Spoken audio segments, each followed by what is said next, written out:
et de nous donner les raisons qui vous ont poussé aujourd'hui à créer ION. Henri, John Paul. Bonjour à tous. Merci pour l'invitation déjà. C'est un honneur pour nous, en tout cas pour moi, d'être là. Je pense que mon associé est habitué. ION, c'est une longue histoire. Hein. Je vais la raccourcir en tout cas. Depuis longtemps, on aime entreprendre, hein, que ce soit avec John Paul ou le troisième associé. Je pense qu'on était à peine salariés et on commençait déjà à s'inventer des business pour vendre du poulet, pour livrer de l'alimentaire. On a tenté plein de choses. Certaines ont marché, d'autres moins. Mais la spécificité de ION, c'est qu'on l'a démarré à un moment où on s'est dit, on a tenté beaucoup de choses, on va s'arrêter un peu pour réfléchir. Et durant cette période-là, John Paul avait une demande de sa communauté pour créer une plateforme pour gérer la communauté. On a commencé à travailler sur cette idée-là. On a fait une version et parti de cette idée, ceux qui disaient qu'ils allaient se reposer un peu ont décidé d'aller plus loin. Après cette plateforme livrée à la communauté, d'y rajouter des fonctionnalités et d'aller créer ION au Sénégal. Donc ça s'est décidé sur un coup de tête. Sur un coup de tête, on a décidé que j'arrêtais d'être consultant, que John Paul continuait mais qu'il divisait son salaire par 2. Donc c'est comme ça qu'on a lancé ION et que moi j'ai arrêté de travailler. Lui, il a travaillé doublement pour qu'on essaye de survivre. Voilà. Quand on crée cette entreprise, on vient pour digitaliser, on va dire, les entreprises de manière générale. Dans cette digitalisation, la santé a pris un peu le dessus. Pourquoi la santé prend le dessus? Parce que quand on se lève le matin, si on est juste piloté et drivé par l'argent, vous allez voir très vite que vous allez vous arrêter. Parce qu'il y a tellement de challenges que juste la quête de l'argent ne suffit pas pour passer à travers les étapes. Et donc, la particularité dans la santé, c'est de se dire qu'on peut créer quelque chose qui peut sauver une vie, qui peut aider quelqu'un à mieux se soigner, mieux se sentir pour aller faire autre chose. Donc c'est ça qui a fait en réalité qu'on ait tout mis dedans, qu'on ait perdu énormément de choses, mais on avait cette conviction-là de transformer la vie des gens. Maintenant, à côté de cette conviction, il faut avoir quelque chose qui te pousse. Il y a les proches, mais c'est une période aussi où mon frère John Paul était très engagé dans une communauté, dans la communauté CNDA, jusqu'à ce qu'on dise « Ah, mais on perd notre ami, là, on ne le voit plus. » Mais dans cette période, il nous a petit à petit tous attirés dans cette histoire. On a tous nos histoires personnelles, en tout cas. Et on a toujours senti l'aide de Dieu dans notre combat. Donc, j'imagine que ça viendra avec les autres questions. Mais on a passé énormément d'étapes où on s'est rendu compte que, quel que soit le niveau de difficulté, le bon Dieu te donne toujours une bouée pour t'accrocher. Il te permet toujours d'avoir le nez dehors, même si tout le corps est sous l'eau. Et c'est ça qui permet d'avancer. Et on est tous les deux catholiques, notre troisième associé est catholique. Et on se rend compte que même dans les pays où on va, aujourd'hui Cameroun, Togo, Côte d'Ivoire et Gabon, dans ces 4 pays, nos 4 partenaires sont engagés dans l'Église, par pur hasard. Jusqu'au dernier que j'ai rencontré au Maroc, qui était engagé, qui avait peur de me le dire, qui hésitait à me dire qu'il a jeûné. Et quand je lui ai dit, non mais je comprends, moi aussi j'ai jeûné, il était libéré. D'une rencontre business, on a parlé pendant 20-25 minutes de la religion avant de revenir au business. Donc voilà, ION, en tout cas, on rêve de sauver des vies et on est convaincu que le bon Dieu est avec nous depuis le début. En résumé, l'ami que vous pensiez avoir perdu a impacté votre vie aujourd'hui dans la foi en vous permettant de parler de Jésus et de bien vivre votre foi catholique. Donc je pense que c'est une bonne chose. Maître Gomis, je vous pose la même question, mais en vous demandant aujourd'hui de nous donner aussi la spécialité juridique et de nous expliquer pourquoi ce choix. Ce choix s'est fait par hasard. Par hasard, parce que très jeune, j'étais un peu turbulent. Et on m'avait exilé, entre guillemets, à Ziguinchor, en Casamance, chez une tante très militaire. Et avec elle, j'ai réappris le goût du travail. J'ai appris à travailler à l'école, mais également à travailler à la maison. Parce qu'avec elle, pendant les vacances, c'était les travaux champêtres. Il fallait descendre dans les rizières, descendre dans les champs pour l'arachide. Il fallait faire le ménage, il fallait faire la cuisine. Et donc j'ai appris à me recentrer. Et c'est à partir de ce moment que j'ai obtenu le BFM et le bac au lycée Djignabo. Je suis revenu à Dakar. Et à Dakar, c'est là où les choses ont commencé à être un peu plus dures parce qu'on était à l'université. On s'est retrouvés à l'université. En première année de droit, on était 1500. Et à la fin de l'année, on était 200 admis. On s'est retrouvés en deuxième année. Les 200 plus les redoublants, on était 800. À la fin de l'année, il y avait 200 admis. Et après, c'est à partir de ce moment qu'on se spécialise. En troisième année, on fait soit droit privé, droit public, ou on fait le droit judiciaire. Moi, j'ai opté pour le droit public. Et en droit public, on était 30. À la fin de l'année, 28 sont passés. Et on s'est retrouvés en quatrième année à 28 et on a fait 100%.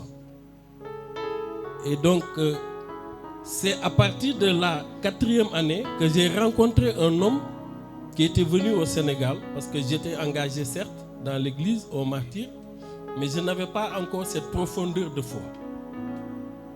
Et c'est un homme qui aujourd'hui est décédé, qui s'appelait Jean Plia, qui était venu aux martyrs et qui avait fait une évangélisation. Et il se trouvait qu'à la fin de cette évangélisation, il y avait un monsieur qui s'est levé et qui marchait et qui avait jeté ses béquilles. Et on disait qu'il était resté 10 ans sans marcher. Et comme j'étais au niveau de la porte de la sacristie, ce monsieur, en s'avançant, il s'est trouvé que c'était mon propre oncle. Et donc, le bouleversement. Voilà quelqu'un qui n'a pas marché pendant 10 ans et qui, par la prière, a marché. Ma conversion est partie de là. C'était en 1993. En 1994, j'étais déjà charismatique. Et c'est dans cette conversion, et j'étais en quatrième année, en dernière année, c'est grâce à cette conversion que j'ai commencé à me définir. Mais ce que je voulais faire avant, c'était, à la fin de mes études, c'est de devenir magistrat. Parce que pour moi, il fallait juger. Mais le Seigneur, qui était le maître de tout, en a décidé autrement. J'ai fait 3 fois le concours de la magistrature, ça n'a pas marché. J'ai été jusqu'à l'oral. Admissibilité, on m'a arrêté. Et donc, je me suis arrêté finalement, parce que comme je priais avec beaucoup de frères, je me suis arrêté pour demander au Seigneur vraiment ce qu'il voulait pour moi. Et c'est lors de ces retraites, de ces rencontres, j'allais dire silencieuses avec le Seigneur, que l'idée est venue de faire le concours de l'avocature.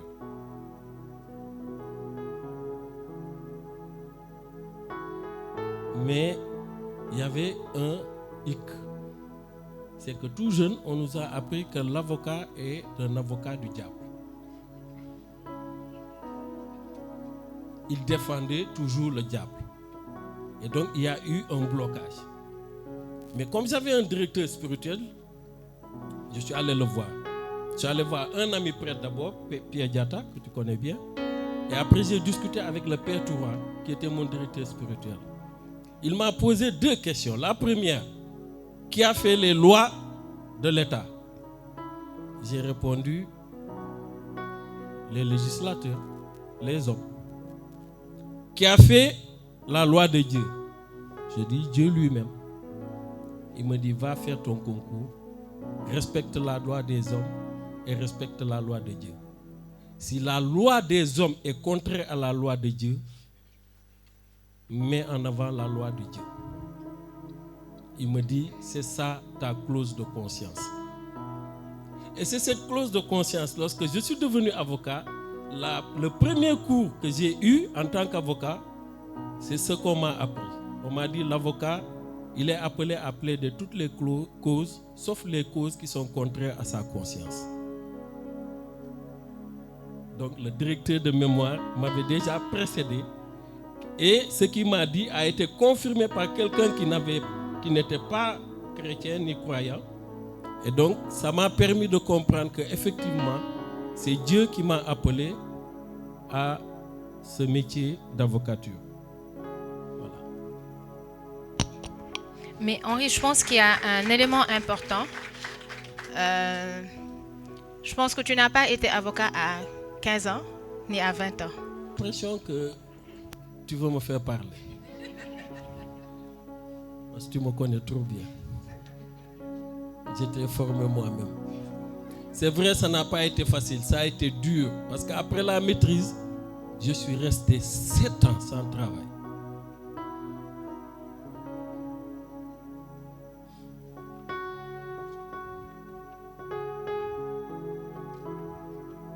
C'est un très dur. Dur pourquoi? Parce que j'étais le mal aimé. Dans le quartier, chez moi à la maison et partout ailleurs. Je n'avais pas droit à la parole.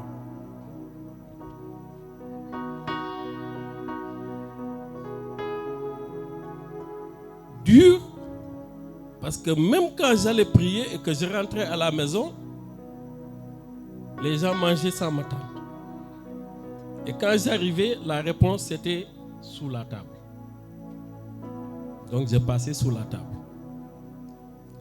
Dur, pourquoi? Parce que à des moments précis, lorsque je voulais donner mon point de vue à la maison, on me disait qu'il ne cotise pas, ne n'yatche pas.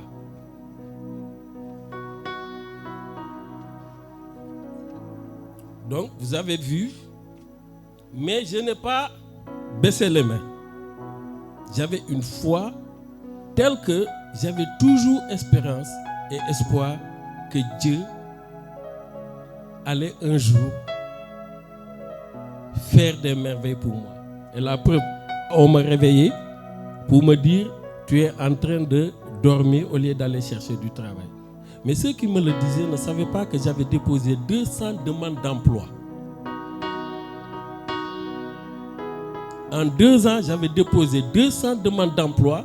Comme j'ai fait droit public et relations internationales, j'ai fait le tour du Sénégal dans toutes les organisations internationales pour déposer. J'ai fait tous les concours. Le seul concours que je ne voulais pas faire, c'était le concours de l'avocature. C'était dur parce que à l'époque, ce n'était pas évident d'être dans une famille où même le petit frère travaillait, mais le grand frère ne travaillait pas. Oh, Dieu savait que j'étais le seul chez moi à avoir été à l'université. Tous les autres, après le bac, sont allés chercher le travail. Mais je ne représentais rien parce que financièrement, je n'apportais rien. Et je disais chaque fois à ma mère, laissez-moi dormir et aller prier parce que le jour où Jésus va me donner du travail, tout le monde saura que Jésus m'a donné du travail.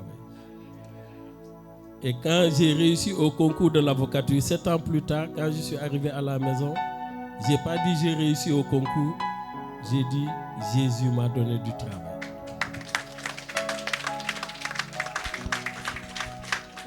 Amen. Du coup, je vais continuer avec toi, Henri, parce que tu viens de parler de la foi, qui est un élément important dans notre vie. Et je voudrais te poser des questions qui lient foi et métier. Et j'aimerais connaître aujourd'hui, dans ton parcours d'avocat, les difficultés auxquelles tu as été confronté en tant que chrétien. Comment tu as pu les surmonter ou comment tu les surmontes? mais aussi qu'est-ce qui te permet de rester aussi confiant? Parce que dans ton discours tout à l'heure, je retiens 2 mots, foi, espérance. Donc, ce qui te donne cette foi et cette espérance, aujourd'hui, est-ce que tu peux le partager avec nous? J'avais appris dans mon cursus, dans mon engagement au niveau de la paroisse des Martyrs, Dieu avait fait que j'avais de bons formateurs. Il y avait le père Tourak et il y avait le père Ferdinand Guilhem. Et à chaque fois, j'étais avec eux. Et c'est ce qu'ils me disaient, c'est que dans le foyer, dans le mariage, on se sanctifie. Mais dans le lieu de travail également, on se sanctifie. Donc, aller dans un lieu de travail, c'est pour rechercher également la sanctification. Et c'est cette sanctification, c'est un lieu de sanctification, c'est cette recherche de sanctification qui fait que nous devons avoir la foi d'abord. La foi en qui? En Dieu. Avant même la foi en notre personne, c'est la foi en Dieu. C'est-à-dire que si je suis devenu avocat, ce n'est pas grâce à mes performances, mais c'est grâce à un Dieu qui m'a aimé et qui a voulu que je sois là. Mais qu'est-ce qui fait que Dieu a voulu que je sois avocat et pas magistrat et pas professeur à l'université? C'est parce qu'il avait une mission pour moi. Et c'est justement cette mission que je me suis évertué à chercher. Qu'est-ce que Dieu veut réellement que je sois ou que je fasse dans ce métier, dans ce milieu? Et c'est la raison pour laquelle c'est très important de pouvoir allier foi et métier. Et souvent, je dis aux gens, si vous voulez comprendre quelle est la relation qu'il y a entre la foi et le métier, il faut lire l'encyclique du pape Jean-Paul II, Fides et Ratio. Cette dialectique entre foi et raison nous amène à comprendre qu'il y a également une dialectique entre foi et métier. Si vous ne l'avez pas lu, je vous le conseille. Fides et Ratio. Et je l'ai lu, relu, pour pouvoir être un avocat, non pas selon mon cœur, mais selon le cœur de Dieu. Parce que les tentations sont énormes, je vous le dis. Les tentations sont énormes. Je vais vous donner un petit exemple, mais je ne vais pas trop monopoliser la parole. Il y a un monsieur qui est venu me voir parce qu'il m'avait rencontré, j'étais stagiaire, avocat dans le cabinet d'un monsieur qui était très bien à l'époque, qui est décédé maintenant, feu Jacques Baudin.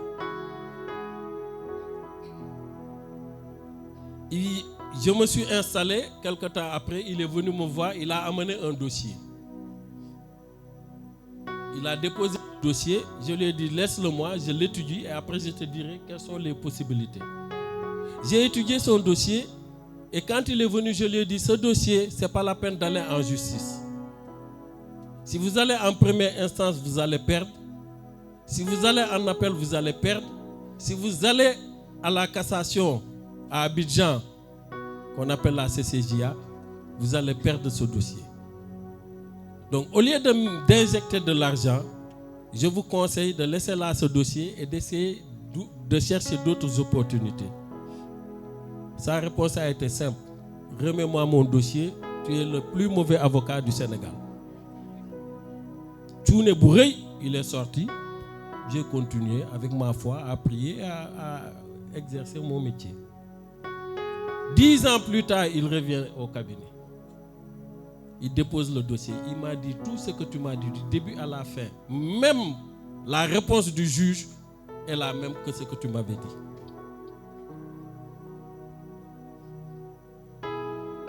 Il me dit, j'ai dépensé énormément d'argent. J'ai même payé pour la CCJA une semaine d'hôtel, des frais de séjour et de déplacement à 2 avocats. Mais on m'a donné la même réponse que ta réponse. Alors, ma réponse a été très simple. Je lui dis, je suis avocat, je suis comme le médecin. Je n'ai pas une obligation de résultat. J'aurais pu prendre votre argent comme les autres. Mais ce n'est pas ce qui m'a amené à l'avocature. Si je dois m'enrichir, je voudrais m'enrichir sur de bonnes causes. Et c'est ça également. Avoir du recul Parce qu'on est croyant, ne pas prendre toutes les causes et savoir informer juste le client me permet moi le soir de dormir parce que je sais que c'est ce que Jésus qui demande.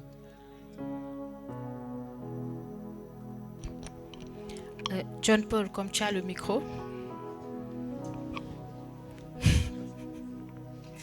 C'est la même question.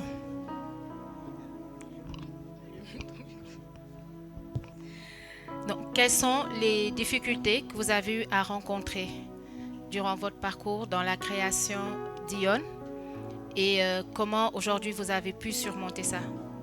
Les obstacles, c'est voilà, métier lié à la foi. Ça marche.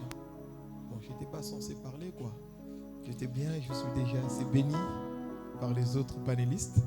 Je ne sais pas pourquoi tu insistes, Rosa. J'ai parlé tout à l'heure, donc...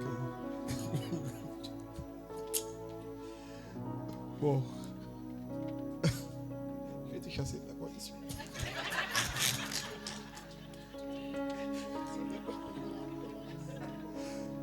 Voilà.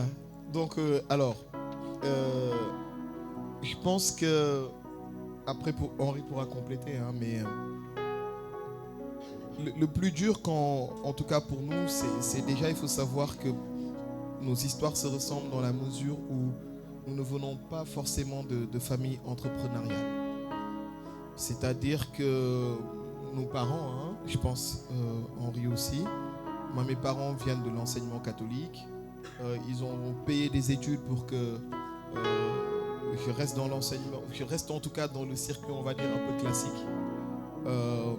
Voilà, d'aller dans les bureaux, et c'est ce qu'on a commencé à faire, d'être salarié et autres. Donc quand après tu te lances dans l'entrepreneuriat et qu'il y a des difficultés, et surtout quand tu laisses beaucoup de choses, hein. Moi je me rappelle toujours de cet échange avec mon père, devant certaines difficultés de l'entrepreneuriat. Mon père m'appelle un jour, il me dit bon, il faut qu'on voit parce qu'il y a un truc qui ne va pas. Je lui dis ah bon, il me dit mais pourquoi tu laisses ce que tu gagnais, tout ça pour venir courir, et puis je te vois, tu transpires, tu es là, tu es tout le temps malade, on ne comprend pas. Et c'est ça qui était un peu difficile. Parce qu'effectivement, mon père voyait qu'en France, bon, nos TGM étaient assez élevés, hein. C'était parfois plus de 1 000 € par jour. Donc quand tu viens et puis tu commences à galérer et que tu n'arrives pas à payer certaines choses, et il s'est dit ça c'est pas naturel. C'est pas naturel. Mais il y avait cette forte conviction dans notre cœur qu'on allait arriver. Donc la première difficulté en tout cas pour moi, c'était de rester dans cet équilibre, de rester dans cette conviction. Voilà, parce qu'on voit aussi qu'on avait d'autres amis qui étaient plus de famille entrepreneuriale. Il y avait toujours quelqu'un, parce qu'il connaissait l'entrepreneuriat, qui était là pour lui dire non, c'est normal. Il y avait toujours ce coup de pouce-là. Voilà, ça a été la première chose. La deuxième chose, et c'était pas plus une difficulté, mais plus une motivation, hein, c'était souvent de voir notre entourage, hein, nos épouses. Hein. Bon, il faut les saluer quand même. Voilà. C'était pas facile, surtout, et c'est pas facile, surtout dans certains moments, de les voir vivre certaines choses. Et finalement, on se dit qu'on est en train, dans un certain sens, de leur imposer nos choix. Voilà, et laisse-moi tranquille. Donc souvent c'est compliqué, quand on se retourne, on regarde la famille, les enfants, et devant certaines situations, voilà, là quand même ça marque un peu, et si on n'a pas effectivement Christ, on s'arrête. Voilà. Le premier Henri a déjà parlé. Vous avez mis quand même 3 Henri sur un panel, c'est fort, hein. Il s'appelle John Paul Henri aussi. Oui. Les challenges sont nombreux. Moi, je vais commencer par les femmes. Et ça a été déterminant même au niveau du concours. Comme tu vas afficher des choses, je reviendrai dessus. Mais sur ces 10 ans, c'est vrai qu'on a des caractères assez forts. On croit tellement dans cette histoire que parfois on impose des choses. Et forcément, c'est pas simple pour ta femme, pour tes proches. Et je pense que la seule chose qui nous fait tenir à ce moment-là, quand on est confronté à nos femmes et à nos proches, c'est la foi. Moi, si je reviens sur notre histoire personnelle, j'en avais déjà un peu parlé lors du lancement de la coalition. On avait beaucoup prié pour avoir des enfants. Et de cet épisode-là, on avait noué un pacte avec le bon Dieu. En tout cas, une alliance, on va éviter pacte pour le diable. Une alliance. Et à cette époque, je suis sérère, on est tous africains. Il y a certaines réalités qui viennent de nos origines, qui sont là. Et pourtant, j'ai du mental, mais cette histoire d'enfant commençait quand même à me toucher en tant qu'homme. Donc, c'est dire à quel point ça devenait compliqué. Et j'ai décidé drastiquement de couper avec certaines choses historiques que j'avais héritées. Je n'étais pas grand fan, mais c'était là, c'était présent dans ma vie, donc ça faisait partie de ma vie. Et sur, en tout cas, mon parcours de grandir dans la prière, j'avais compris qu'il fallait faire un choix. Soit tu suis Dieu, soit tu suis autre chose. Il faut faire le choix. Au moment où je fais ce choix-là, tout est noir, rien ne marche. On commence l'entrepreneuriat, on n'a pas de bons résultats. J'ai cette histoire personnelle avec ma femme et je décide de faire ce choix. Ou même dans ma famille, on me traite un peu de fou. Ça discute un peu. Bon, les infos arrivent à moi, mais voilà, je dis que je fais ce choix-là. Et derrière ce choix, les choses mettent du temps quand même à arriver. Et fatigué, un jour, je vais me promener à Noisy-le-Grand, à l'église. Je m'assois dans le Saint-Sacrement et je dis au bon Dieu, là, je suis au bout. Donc, il faut que tu me montres quelque chose parce que j'ai du mal à suivre. J'ai pris une demi-heure, je sors. Au moment où je sors, je crois que j'ai déjà raconté l'histoire, ma mère, elle m'appelle. Elle me dit, j'étais dans une prière où on m'a dit, ton fils va avoir un enfant d'ici peu. Juste quand je sors de l'église. Je dis, ok, je raccroche, je ne dis rien à ma femme. Et 2 mois après, on vient au Sénégal. Elle tombe malade. Malade bizarre, sans antécédent. La parole me revient. Je dis toujours rien. Et moi, je la pousse à aller faire un test. Mais elle me dit, mais il n'y a rien de spécial. Je fais, non, faisons le test quand même. Parce que je commençais à être guidé par cette parole-là. Et il s'avère qu'elle était enceinte, sans qu'on le sache.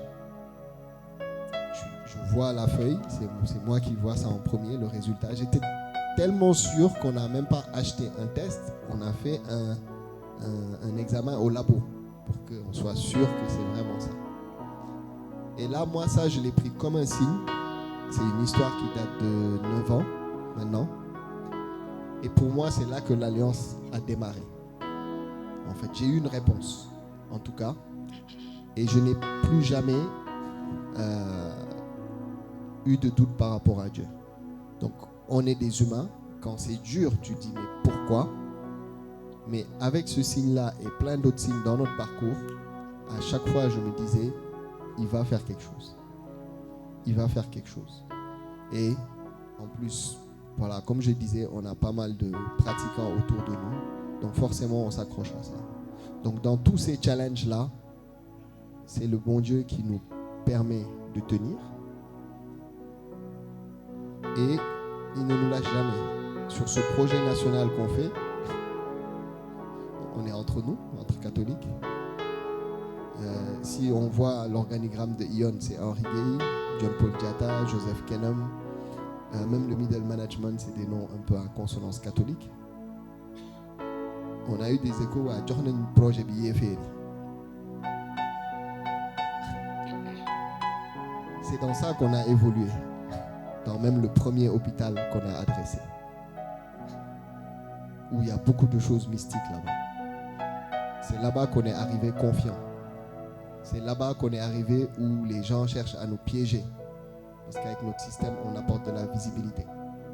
C'est là-bas où les gens inventent des réunions à 20. On est assis à 3, on les écoute. Ils sont confiants quand ils arrivent. On ressort de la réunion, ça se retourne contre eux. Jusqu'à il y a 10 jours. John est là, on était dans la salle, ils étaient 20 en face. Que Dieu.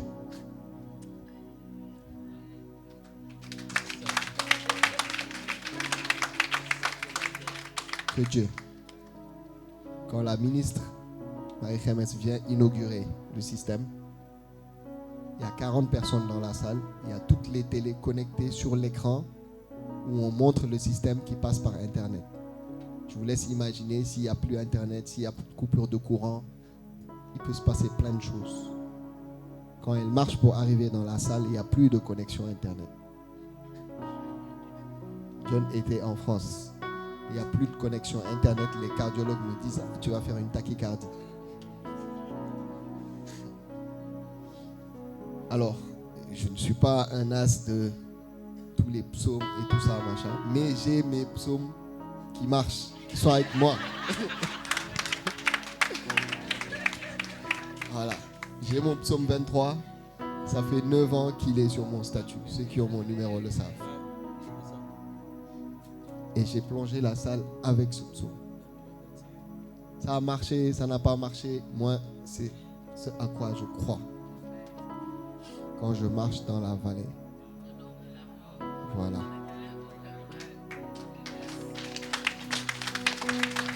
C'est ce que j'ai récité jusqu'à ce qu'elle entre dans la salle, jusqu'à ce que la télé filme tout, que tout se passe bien, qu'on sorte de là, alors que 2 jours avant, les syndicalistes voulaient brûler l'hôpital. Donc, Dieu est avec nous. Moi, j'en suis convaincu. Les challenges, on en a tous au quotidien. Ça ne peut pas être simple. Ça ne va pas être simple. On a notre croix à porter. Mais ayons une mission et puis confions-lui tout. Voilà. Merci, Henri. Alors, tout à l'heure, tu as parlé d'un trophée que vous avez gagné. Et on va faire passer la vidéo. The 2024 ABH winner is Henri Ousmane from Senegal.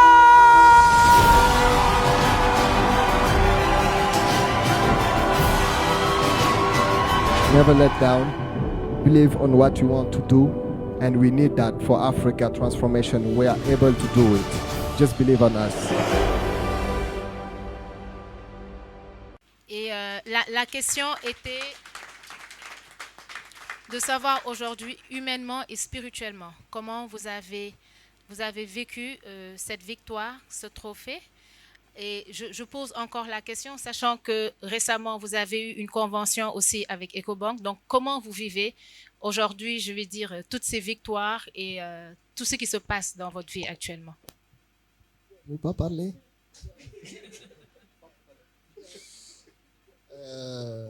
Alors, je vais commencer par spirituellement. Spirituellement, après le concours, les gens m'ont demandé alors comment tu te sentais, est-ce que tu pensais que tu allais gagner? Je leur ai dit, moi je ne suis pas arrivé au Rwanda en me disant que je vais perdre. Donc pour moi, après le bon Dieu a fait les choses, mais je me disais on va gagner. Voilà. Et on avait quelques signes, certains ont fait des rêves, m'ont envoyé des messages. Et comme je dis, moi en tout cas j'ai cette alliance-là et pour moi, tout ce chemin-là a un sens. Donc, quand j'ai sorti mon psaume là, et puis après, j'ai dit, je ne peux pas arriver jusque-là pour échouer. En tout cas, moi, j'y ai cru. Mais sorti de là, on continue. Parce que quand vous faites... alors, il y en a 9 ans, mais ça fait peut-être 15 ans qu'on entreprend. Quand vous faites ça, vous savez que ce n'est jamais gagné. Malgré ça, on a encore des challenges. Encore plus même. Voilà. Donc, spirituellement, en tout cas, nous, on se dit que ce n'est pas fini. On porte notre croix, le combat continue. On dit souvent dans nos communications. Et dans la Bible, voilà, on connaît en tout cas des gens, Joseph, Job, qui a tout perdu, pourtant qui était très haut. Et voilà, il y a des hauts et des bas. Donc, spirituellement, ça nous renforce en se disant qu'en ayant tout confié à Dieu. Mais ça nous incite aussi à continuer. Parce que quand Dieu vous met devant des épreuves, pour moi en tout cas, c'est qu'il vous éduque un peu, qu'il vous ramène tout le temps à la réalité. Voilà. Le rêve aurait été, on gagne ce trophée, on revient à Dakar, il y a 0 challenge, tout va bien, on fait la fête. Non, on revient, on a encore plein de challenges. Donc tu te dis spirituellement, il faut que je continue. Les deux sont liés, le spirituel et l'humain, forcément. On essaie de gérer ça calmement. Voilà. Parce que l'erreur serait vraiment de s'enflammer. On a signé effectivement avec EcoBank. Et tout ça, c'est une vision. Ce qu'on signe avec EcoBank aujourd'hui, on le disait à des investisseurs il y a 8 ans. C'est une stratégie dont on parlait il y a 8 ans où on nous disait « Votre truc là, c'est trop ambitieux. Vous êtes trop petit pour y arriver. » D'autres pays, parce que ce qu'on essaie de faire, il n'y a que des pays occidentaux qui l'ont réussi et qui ont mis des milliards d'euros dedans. Il faut le dire. En Afrique, il n'y a pas encore un système de santé où, quand vous allez dans n'importe quel hôpital, votre dossier est disponible. Donc ça paraît gros. C'est quelque chose qu'on nous met tout le temps devant nous. Mais on essaie de faire étape par étape. Et en tout cas, sur les 9 ans, j'avoue qu'on a eu plus de moments durs que de moments de bonheur. Mais le peu de bonheur là, il faut en profiter, rendre grâce à Dieu et continuer le combat. Le personnage biblique et les raisons. Avant de vous parler de personnages bibliques, j'aimerais vous parler de 2 paroles qui m'ont accompagné depuis que je suis étudiant jusqu'à ce jour, c'est-à-dire depuis que j'ai rencontré Christ, je me suis converti grâce à l'action de Jean Pilia. La première parole, elle est très importante, ça vient de David. J'aimerais bien souvent que l'on réfléchisse à ce psaume de David, le psaume 126, verset 5. Quand on est dans la détresse, quand on est dans la difficulté, il faut relire et relire cette parole parce qu'elle est très importante. Cette parole, je l'ai reçue la première fois où j'ai été jusqu'au 2e tour du concours de la magistrature et que ça n'a pas marché. Je suis rentré en larmes et je suis allé à la prière en larmes. Arrivé là-bas, dans la prière, cette parole est sortie. Ceux qui sèment avec larmes moissonnent avec des chants de joie. Ceux qui s'en vont en pleurant, transportant des semences à semer, s'en viennent en chantant de joie, portant les gerbes de récolte avec eux. Cette parole m'a tellement aidé dans mon parcours alors que je vivais des situations difficiles. On allait même, parfois même des gens venaient à la maison, dites à ma famille, saluer tout le monde sauf moi. Et quand on leur disait, mais vous n'avez pas, il dit, lui, ce sont les ténèbres de la maison. Moi, l'un de mon cœur. Qui a mon affaire avec moi parce que moi, l'un de mon cœur. Et cette parole m'a aidé. Cette parole m'a beaucoup aidé. Et c'est en cela que je dis, ne baissez jamais les bras. Ne baissez jamais les bras, laissez-vous modeler par Dieu, quelle que soit la difficulté. Laissez-vous modeler par Dieu parce que c'est le souverain potier. Madame Fernandez, le souverain potier.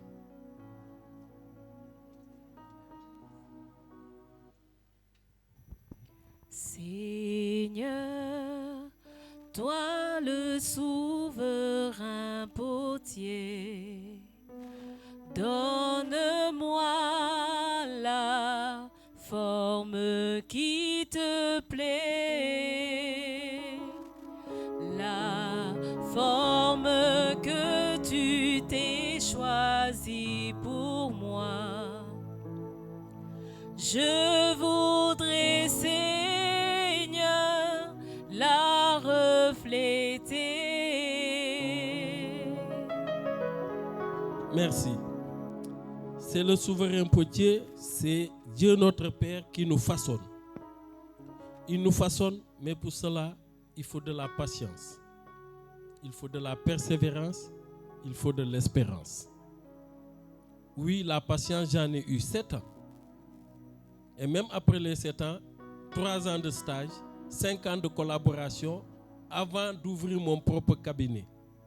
Et depuis 2013, je suis patron de cabinet, chef de cabinet.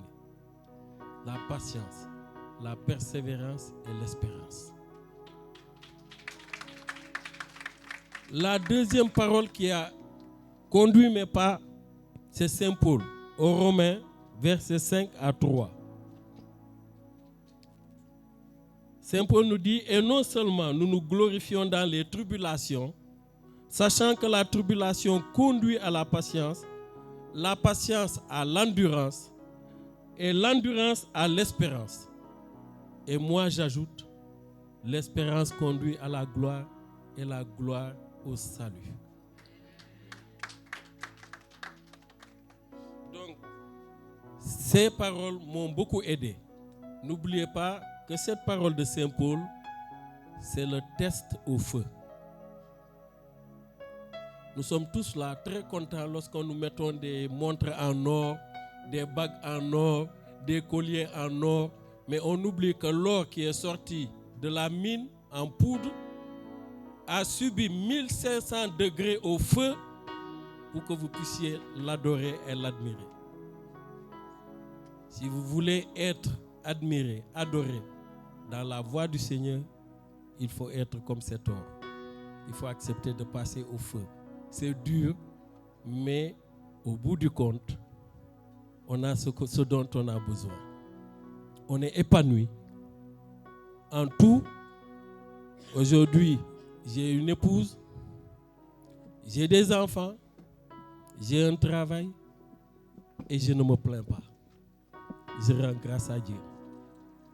Maintenant, pour venir à ta question, le personnage biblique, c'est Salomon.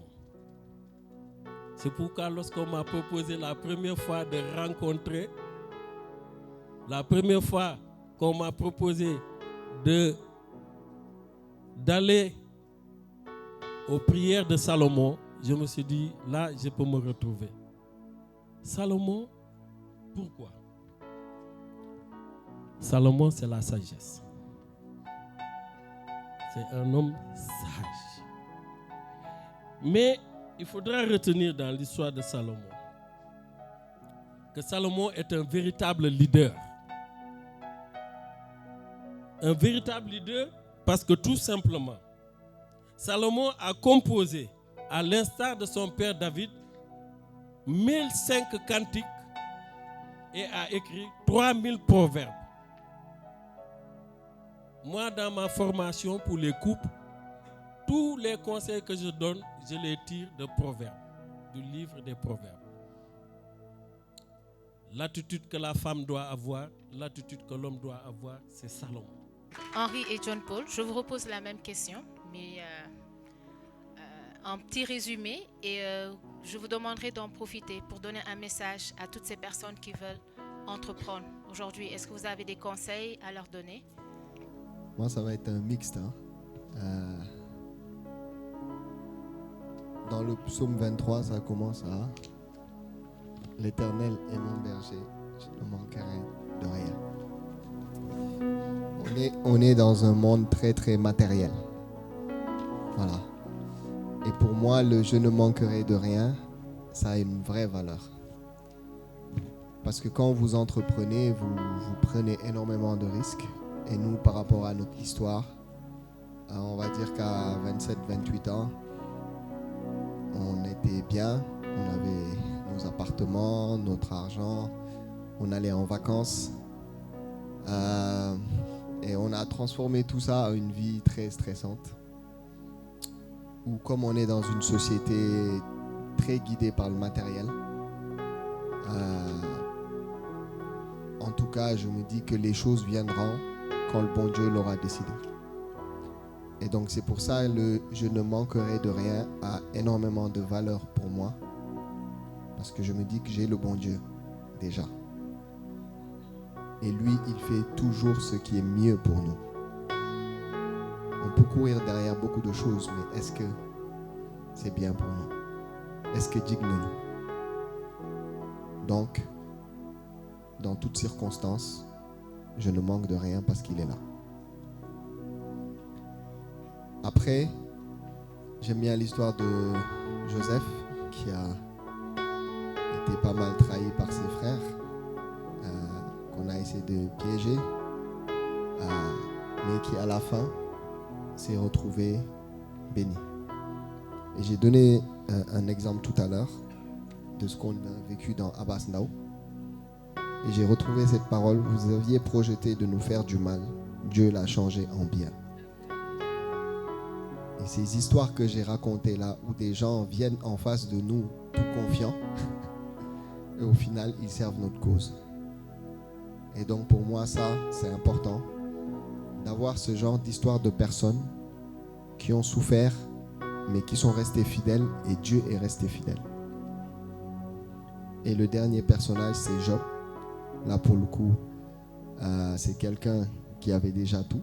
Comme nous, quand on était jeunes, on avait, je ne vais pas dire tout, mais en tout cas, on ne se plaignait pas.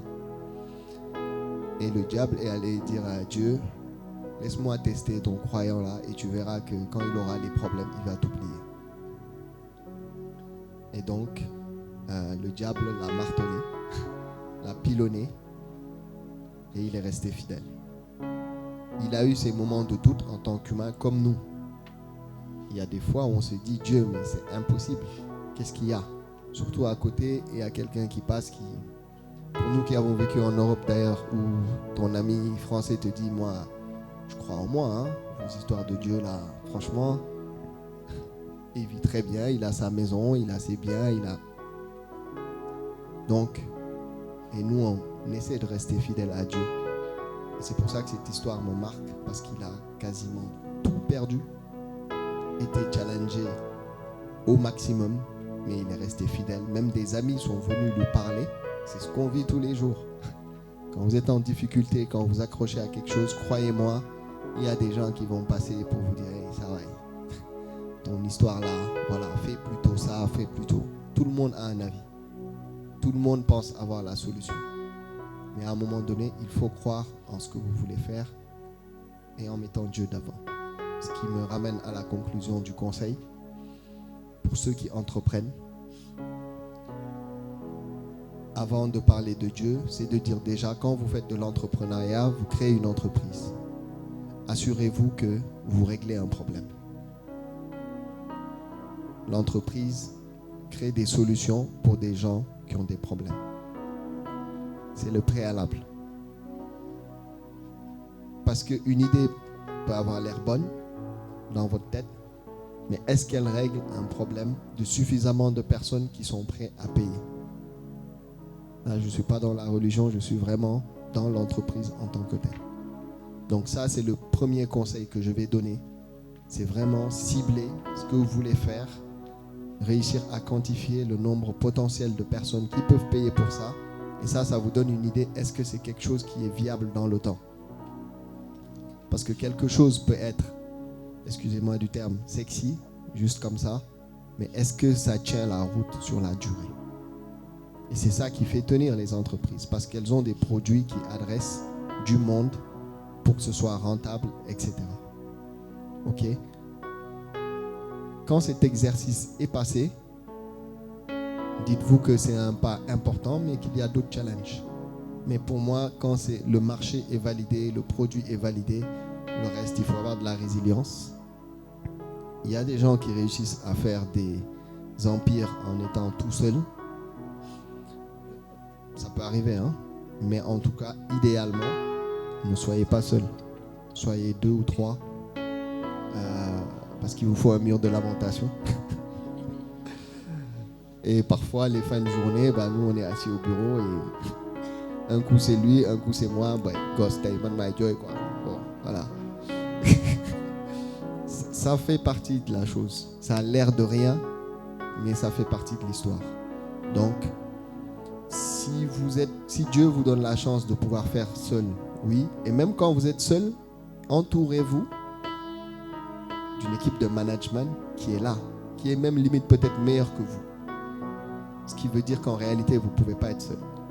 Soit vous avez des associés, et même ces associés-là, il vous faudra un management. Donc entourez-vous bien, c'est pas simple, Parce que même au bout de 10 ans, vous vous rendez compte que vous êtes planté peut-être sur une personne en qui vous aviez confiance.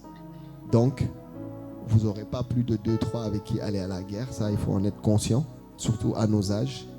Mais il est difficile de faire tout ça tout seul.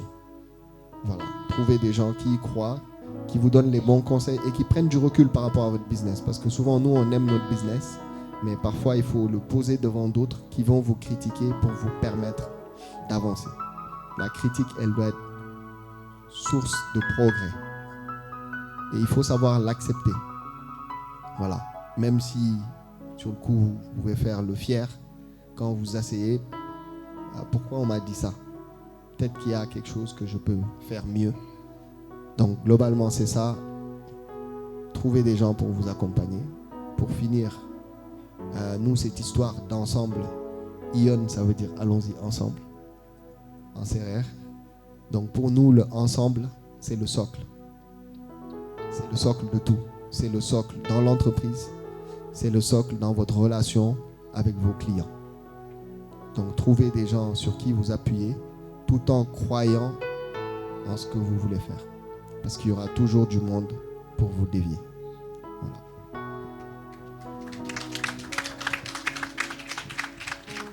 Henri, en 2 mots, comme ça on pourra continuer. Peut-être juste terminer avec des conseils. Alors, les conseils que je voudrais vous donner sont très simples. Avoir une foi à toute épreuve. Mais il faut également donner à Dieu. Donner à Dieu, Saint Paul nous dit dans 2 Corinthiens 9, 6, celui qui sème peu, moissonnera peu. Celui qui sème abondamment, moissonnera abondamment.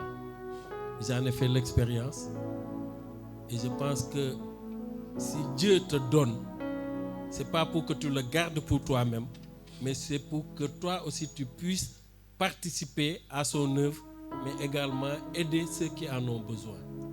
Donc il faut savoir donner. Donner, ça veut dire quoi? On peut l'appeler offrande, semence, dîme, mais il faut savoir donner. Ça fait partie, si on veut réussir dans ce qu'on entreprend, il faut toujours donner une part à Dieu. Et c'est Dieu, lui, qui multipliera.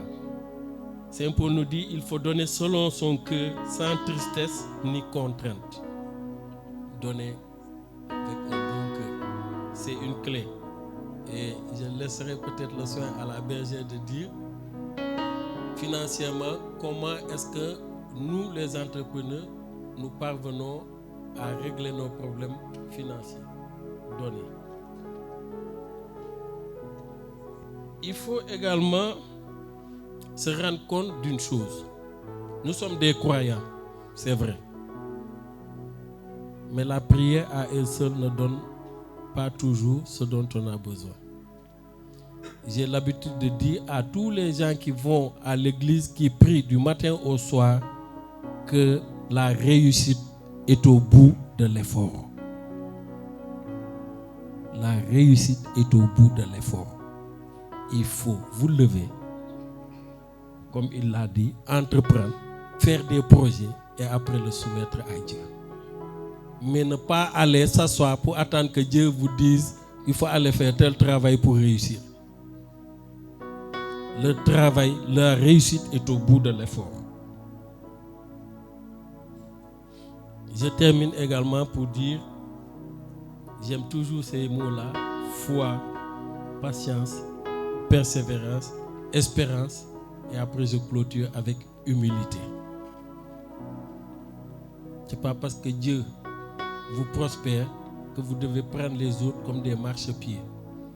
Il faut demeurer dans l'humilité si vous voulez que Dieu continue à vous bénir. Que Dieu vous bénisse et vous garde. Amen. Merci à nos 3 Henri panélistes. Merci pour le partage. Et j'espère que vous avez aimé et que vous avez beaucoup appris de ce panel. Donc, on peut encore les applaudir le temps qu'ils regagnent leur place.